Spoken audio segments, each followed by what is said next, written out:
ഉൽപ്പത്തി പുസ്തകം 22 അധ്യായം. അതിന്റെ ശേഷം ദൈവം അബ്രഹാമിനെ പരീക്ഷിച്ചത് എങ്ങനെയെന്നാൽ, അബ്രഹാമേ എന്നു വിളിച്ചതിന് ഞാനിതാ എന്നവൻ പറഞ്ഞു. അപ്പോൾ അവൻ, നിന്റെ മകനെ, നീ സ്നേഹിക്കുന്ന നിന്റെ ഏകജാതനായ ഇസ്ഹാക്കിനെ തന്നെ കൂട്ടിക്കൊണ്ട് മോറിയ ദേശത്ത് ചെന്ന് അവിടെ ഞാൻ നിന്നോട് കൽപ്പിക്കുന്ന ഒരു മലയിൽ അവനെ ഹോമയാഗം കഴിക്ക എന്നരുളി ചെയ്തു. അബ്രഹാം അതികാലത്ത് എഴുന്നേറ്റ് കഴുതയ്ക്ക് കോപ്പിട്ട് കെട്ടി ബാല്യക്കാരിൽ 2 പേരെയും തന്റെ മകൻ ഇസ്ഹാക്കിനെയും കൂട്ടി ഹോമയാഗത്തിന് വിറകു കീറിയെടുത്തും കൊണ്ട് പുറപ്പെട്ടു. ദൈവം തന്നോട് കൽപ്പിച്ച സ്ഥലത്തേക്ക് പോയി. 3-ാം ദിവസം അബ്രഹാം നോക്കി ദൂരത്തുനിന്ന് ആ സ്ഥലം കണ്ടു.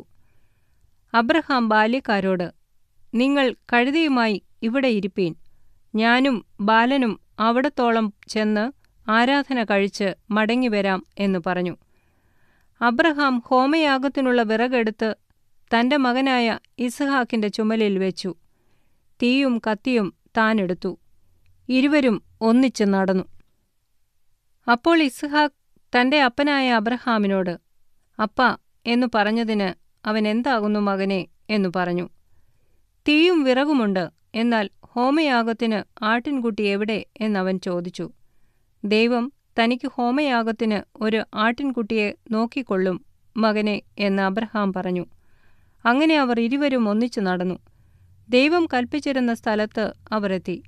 അബ്രഹാം ഒരു യാഗപീഠം പണിതു, വിറക് അടുക്കി, തന്റെ മകൻ ഇസ്ഹാക്കിനെ കെട്ടി യാഗപീഠത്തിന്മേൽ വിറകിന്മീതെ കിടത്തി. പിന്നെ അബ്രഹാം കൈനീട്ടി തന്റെ മകനെ അറുക്കേണ്ടതിന് കത്തിയെടുത്തു. ഉടനെ യഹോവയുടെ ദൂതൻ ആകാശത്തുനിന്ന്, അബ്രഹാമേ, അബ്രഹാമേ എന്നു വിളിച്ചു. ഞാനിതാ എന്നവൻ പറഞ്ഞു. ബാലന്റെ മേൽ കൈവയ്ക്കരുത്, അവനോടൊന്നും ചെയ്യരുത്. നിന്റെ ഏകജാതനായ മകനെ തരുവാൻ നീ മടിക്കായകൊണ്ട് നീ ദൈവത്തെ ഭയപ്പെടുന്നു എന്ന് ഞാൻ ഇപ്പോൾ അറിയുന്നു എന്നവൻ അരുളി ചെയ്തു.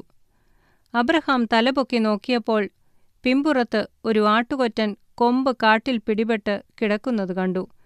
അബ്രഹാം ചെന്ന് ആട്ടുകൊറ്റനെ പിടിച്ച് തന്റെ മകനു പകരം ഹോമയാഗം കഴിച്ചു. അബ്രഹാം ആ സ്ഥലത്തിന് യഹോവ ഇരെ എന്നു പേരിട്ടു.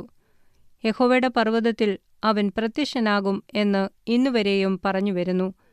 യഹോവയുടെ ദൂതൻ 2-മതും ആകാശത്തുനിന്ന് അബ്രഹാമിനോട് വിളിച്ച് അരുളി ചെയ്തത്, നീ ഈ കാര്യം ചെയ്തു, നിന്റെ ഏകജാതനായ മകനെ തരുവാൻ മടിക്കായകൊണ്ട് ഞാൻ നിന്നെ ഐശ്വര്യമായി അനുഗ്രഹിക്കും.